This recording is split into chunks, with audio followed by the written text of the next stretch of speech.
Vos calculs, vous faites des calculs avec la longueur, la hauteur, la largeur des pyramides. On est d'accord. Ces mesures-là, elles sont publiées où?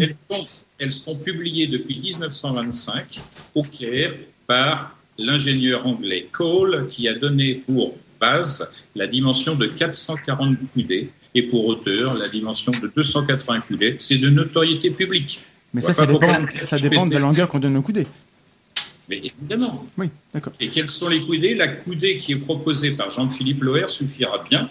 52 cm 35, c'est-à-dire 52 cm 3 mm 5 dixièmes. Nous sommes d'accord avec cela? D'accord.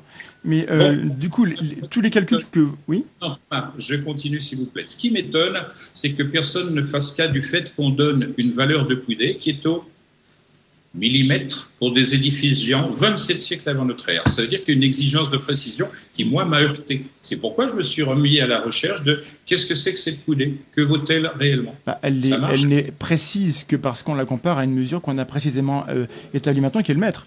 Elle ne serait pas précise si on n'avait pas un mètre qui est précis, mais ce n'est pas la question. Donc du coup, ma question, pour être bien claire par rapport à ce que moi je vous demande, c'est vos mesures à vous, en fait, c'est pas vous qui les avez faites, vous vous basez sur des mesures faites avant. J'ai pris simplement ce que tout le monde peut trouver, à savoir celle de l'ingénieur G.H. Cole.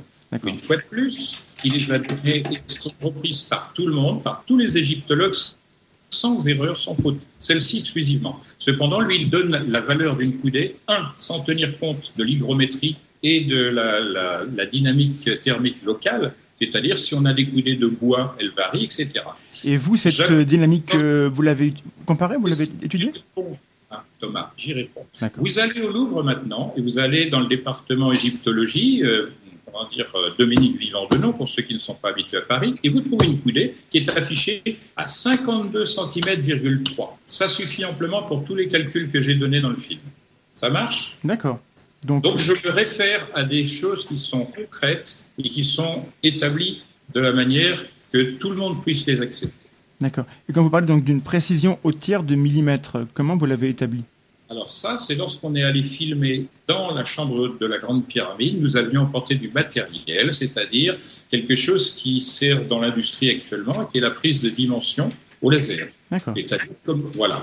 Donc, la précision moyenne qui a été relevée, il y avait un huissier d'ailleurs avec nous, ça a été établi aux environs d'un tiers de millimètre. Donc, moi, je ne procède pas au relevé pour une raison simple, qu'on ne puisse pas m'accuser d'aller dans le sens que je voudrais. C'est simple, clair, et net.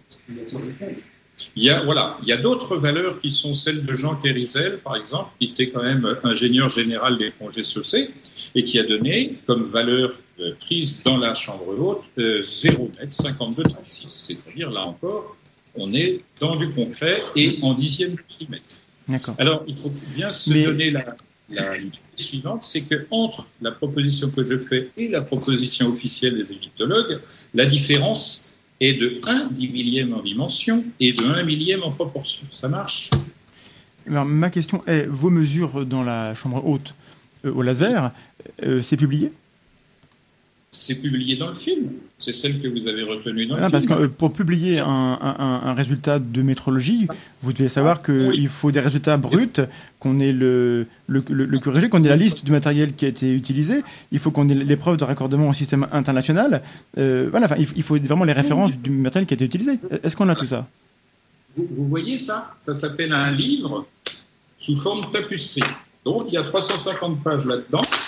Et là-dedans, tout ce que j'avais besoin de publier a été publié, mais Patrice a choisi dans cet ouvrage les éléments qui constituent ce qu'il a construit sous forme d'un film. Donc là, si vous voulez me questionner, je vous réponds à partir de mon bouquin, de mon ordinateur qui est ici, il n'y a aucun souci. Le problème, alors, ça c'est dommage. J'aimerais expliquer aux gens qui nous écoutent que quand on fait de la science, comment ça marche, on fait des mesures, on a des résultats, on fait une interprétation, on a des conclusions, on les publie.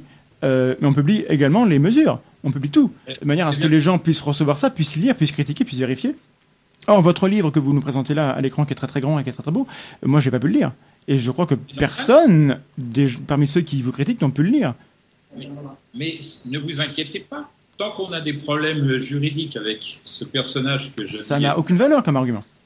Non, ça, c'est vous qui le dites. C'est moi qui le dis, parce que quel est le texte de loi qui vous empêche de le faire?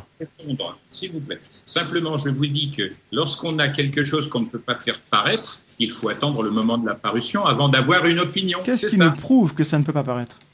Personne n'a demandé de preuve. Moi, je suis en train de vous le demander, parce que j'ai pas confiance, je me demande. Je vous dis que la preuve que je vous apporte, elle est ici. Vous pouvez vous déplacer, venir voir le bouquin en ma présence, aucun souci.